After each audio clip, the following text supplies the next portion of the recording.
Hello students, आज हम chapter number 13 surface area and volume उससे संबंधित प्रश्नों को हल करना सीखेंगे। सरफेस एरिया एंड वॉल्यूम, इसमें हमारी घनाभ, बेलन, शंकु, इस तरह की आकृतियों का क्षेत्रफल और आयतन निकालना हम सीखेंगे। घनाभ, क्यूब, क्यूबॉइड, सिलेंडर एटसेट्रा।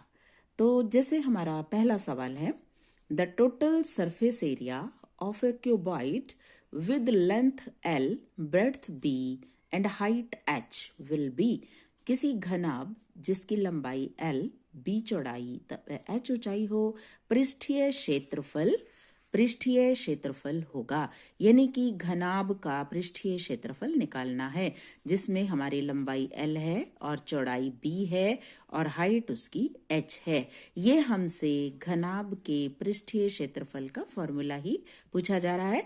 जो घनाभ होता है, घनाभ एक ऐसी आकृति होती है जिसमें लंबाई, चौड़ाई और ऊंचाई तीनों चीजें हमारी अलग अलग होती हैं। जैसे माचिस की डिबिया अगर हम देखें तो वो एक घनाभ का बहुत बढ़िया उदाहरण है।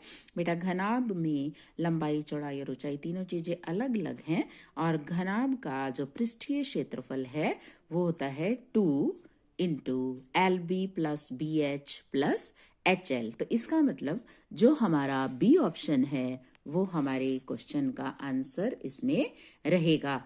2 into LB plus BH plus HL। 2 into लंबाई गुना चौड़ाई जमा चौड़ाई गुना ऊंचाई जमा ऊंचाई गुना लंबाई। इसके बाद है hypotenuse of A cube with side A will be. भुजा वाले किसी घन का विकर्ण होगा। घन का विकर्ण हमें इसमें निकालना है। अब देखिए, घन यानी कि क्यूब एक ऐसी आकृति है जिसमें लंबाई, चौड़ाई और ऊंचाई तीनों चीजें एक जैसी रहती हैं, यानी कि बराबर होती हैं। लंबाई, चौड़ाई और ऊंचाई तीनों चीजें बराबर हैं।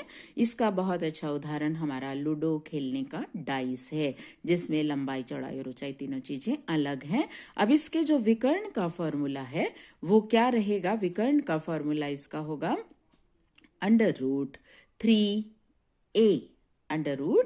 √3a जो है हमारे घन का विकर्ण है। कैसे निकालना है इसको?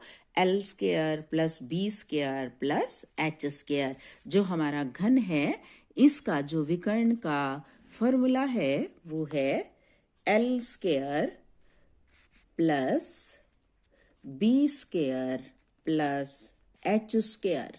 अब इसमें तीनों ही चीजें हमारी a और a है। a square plus a square plus a square 3a square. तो a स्क्वायर तो a बन के बाहर आ जाएगा और अंदर क्या रह जाएगा? 3।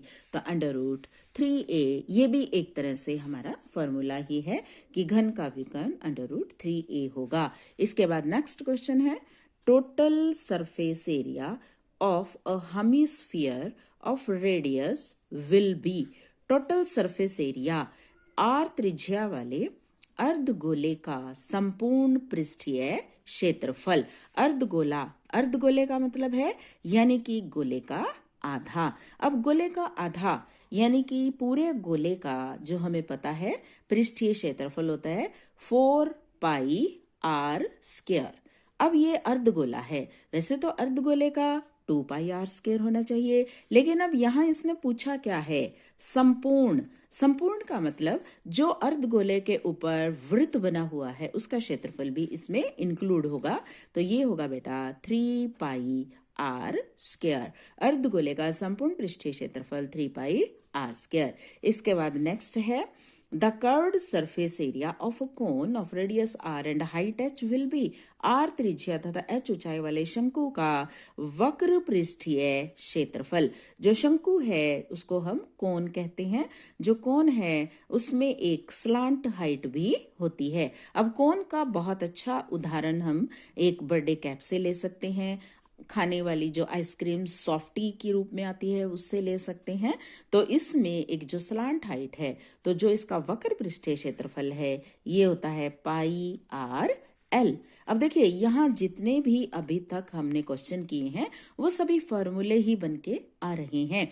तो ये फॉर्मूले भी हमारे एमसीक्यू में बहुत पूछे जाते हैं, तो आप इनको भी बहुत अच्छे से लिख के इनकी प्रैक्टिस करो। Next question, hypotenuse of cuboid with length L, breadth B and height H will be। Length L, B चौड़ाई, H ऊंचाई वाले घनाभ का विकर्ण होगा। देखिए अभी मैंने आपको सेकंड क्वेश्चन में ये बताया था, उसमें घन का पूछा था। अब घन में क्या रहता है कि तीनों चीजें इक्वल हैं। अब तीनों चीजें जब L, B और H है तो यही विकर्ण हो गया। तो इसमें जो हमारा ऑप्शन मुझे दिखाई दे रहा है, कौन सा ऑप्शन दिखाई दे रहा है मुझे? इसमें डी ऑप्शन दिखाई दे रहा है जो हमारे क्वेश्चन का आंसर है। क्या बनेगा इसका विकर्ण? L square plus B square plus H square under the root. Next, volume of a brick with length 10, breadth 8 centimetre and height 5 will be. एक ईंट जिसकी लंबाई 10 सेंटीमीटर, चौड़ाई 8 सेंटीमीटर, ऊंचाई 5 सेंटीमीटर है। अब यहाँ पे जो ये ईंट है, देखो इसमें तीनों चीजें अलग अलग हैं, लंबाई, चौड़ाई और ऊंचाई। इसका मतलब जो हमारी ईंट है वो भी घनाभ का यानी कि क्यूबॉइड का बहुत अच्छा एग्जाम्पल है। अब आयतन, आयतन क्या होता है? L into B into H, यानी कि लंबाई गुना चौड़ाई गुना ऊंचाई। अब इनकी अगर हम मल्टीप्लाई करते हैं तो ये 400 आएगा। 10 8 जा 80, 80 को 5 से मल्टीप्लाई करेंगे तो 400 सेंटीमीटर क्यूब। जो ब्रिक है, जो ईंट है, उसका आयतन कितना होगा? 400 सेंटीमीटर क्यूब। नेक्स्ट, एक घन का आयतन the volume of a cube is 2197, its breadth will be। अब किसका वॉल्यूम दिया हुआ है? क्यूब का। अब क्यूब क्या है? जिसमें लंबाई, चौड़ाई और ऊंचाई तीनों चीजें एक जैसी हैं, तो उसका आयतन लंबाई गुना ऊंचाई करेंगे तो ए क्यूब होगा। अब वो कितना दे रखा है? 2197। तो उसकी चौड़ाई, चाहे उसकी चौड़ाई हो, चाहे उसकी लंबाई हो, चाहे उसकी ऊंचाई हो, तीनों चीजें इक्वल हैं। It means we have given a cube is equal to 2197। 2197 ये दिया। अब 2197 के हम क्या कर लेंगे? फैक्टराइजेशन कर देंगे इसको। जो 2197 है इसके जो फैक्टर्स होंगे हमारे पास 13 into 13 into 13 is equal to 13 cube. It means a is equal to 13। इसका मतलब जो हमारा घन है, जो हमारा क्यूब है, उसकी लंबाई कितनी आ गई हमारे पास? 13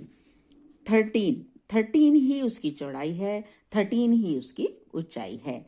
next, 3 cubes whose edges are respectively 3 centimeter, 4 centimeter, 5 centimeter are melted to form a cube. The edge of newly formed cube will be। 3 घन जिसकी भुजाएं 3 सेंटीमीटर, 4 सेंटीमीटर और 5 सेंटीमीटर है को पिघलाकर नया घन बनाया जाता है। नए घन की भुजा बताओ। अब देखो 3 है ये, एक की 3 सेंटीमीटर, एक की 4 सेंटीमीटर और एक की 5 सेंटीमीटर। तीनों को मेल्ट करके एक बड़ा घन हम बना लेते हैं। अब तीनों को मेल्ट करेंगे तो जो तीनों का वॉल्यूम होगा, उन तीनों वॉल्यूम को अगर हम प्लस करेंगे तो वो नया जो हमने उसको फॉर्म किया है उसका वॉल्यूम हो जाएगा। तो पहला जो हमारा क्यूब है उसका जो वॉल्यूम होगा, volume of first cube is equal to 3 cube. 3 cube means 27। Volume of second cube means to say 4 cube 64। Volume of third cube means to say 5 cube. 5 cube is equal to 125. Now I will add these 3. इनको हम add कर लेते हैं तो add करके मेरे पास कितना आएगा? 7 + 4 11, 11 + 5 11 + 5 16, कैरी 1 आ गया। 1 + 2 3, 3 + 6 9, 9 + 2 11, तो कैरी आ गया 1, 1 + 1 2, and this is the volume of new cube। 216 क्या है? 6 × 6 × 6 a क्यूब। तो a is equal to 6, a is equal to 6। अब देखिए इसका जो क्वेश्चन है ये हमें बिना सॉल्व किए बिल्कुल भी इसका आंसर हमें नहीं पता लगने वाला, इसलिए हमें सॉल्व तो करना ही होगा। Next is 2 cubes of side 5 centimeter and 7 centimeter respectively are joined together. Surface area of could formed will be। क्या कह रहा है ये? 2 घन जिसकी भुजाएं 5 सेंटीमीटर और 7 सेंटीमीटर है, इन्हें सिरे से जोड़ने पर प्राप्त घनाभ का पृष्ठीय क्षेत्रफल ज्ञात करो। ठीक है, जो इनका अलग अलग पृष्ठीय क्षेत्रफल होगा, जोड़ने के बाद वही नए घनाभ का पृष्ठीय क्षेत्रफल हो जाएगा, नए क्यूब का। अब पृष्ठीय क्षेत्रफल किसका? घन का। अब जो घन है, जो क्यूब है, उसका पृष्ठीय क्षेत्रफल होता है 6l स्क्वायर। तो क्या बन जाएगा? 6l स्क्वायर, और इसका भी 6l स्क्वायर। तो इनको अगर हम ऐड करते हैं तो ऐड करके कितना आ जाएगा? 6l square. 6l स्क्वायर करेंगे हम, प्लस दूसरे का उसको हम l, इसको L1 लिख लेते हैं, इसको हम L2 लिख लेते हैं। तो दोनों को ऐड करेंगे और फिर वो किसके बराबर हो जाएगा? प्राप्त घनाभ का पृष्ठीय क्षेत्रफल। और अगर हम इसको ऐसे नहीं निकाल सकते तो हम इसको पहले भुजा निकाल सकते हैं, उसकी साइड निकाल सकते हैं, और उसके बाद भी हम इसको सॉल्व कर सकते हैं। इसके बाद नेक्स्ट है the volume of cuboid whose length, breadth and height are 5, 7, 10 centimetre respectively is this. अभी ये क्वेश्चन वही रिपीट हो गया। वॉल्यूम ऑफ क्यूबॉइड निकालना है, कितनी हाइट है? 5, 7, उसकी ब्रेड्थ और 10, मल्टीप्लाई कर देंगे 5 इंटू 7 इंटू 10, 350 metre cube. This is the right option. Next question is the curved surface area of a cylinder with radius 4 and height 14 will be। Curved surface area of cylinder. अब जो cylinder है, त्रिज्या 4 centimetre, 14 centimetre ऊंचाई वाले बेलन का वक्र पृष्ठीय क्षेत्रफल। अब जो वक्र पृष्ठीय क्षेत्रफल यानी कि कर्व्ड सरफेस एरिया है सिलेंडर का, that is 2 pi R H. 2 pi R H. तो 2 पाई की 22/7, ठीक है, और इसमें मुझे आर दिया है 4 and 4 और एच दिया है 14। अब इसको मैं सॉल्व कर देती हूँ। 7 2 जा 14 and I will multiply all this, I will get 352 centimetre square and this is the right option. Next is the volume of cylinder with radius 3 and height 14 will be. त्रिज्या 3 तथा 7 सेंटीमीटर ऊंचाई वाले बेलन का आयतन। अब जो सिलेंडर है उसका जो वॉल्यूम है that is pi r square h. अब पाई की वैल्यू वही 22/7, 22/7 into r. R is given 3 into 3 and h is given 14। तो इसको भी मैं सॉल्व कर देती हूँ। 7 2 जा 14। अब इसको हम मल्टीप्लाई कर लेते हैं। 12 into 3 into 3 into 2, 3 into 3 9, 9 into 2 18, 18 को हम 22 से मल्टीप्लाई करेंगे and we will get the right answer. तो ये था बेटा हमारे curved surface area and volume से संबंधित कुछ प्रश्न।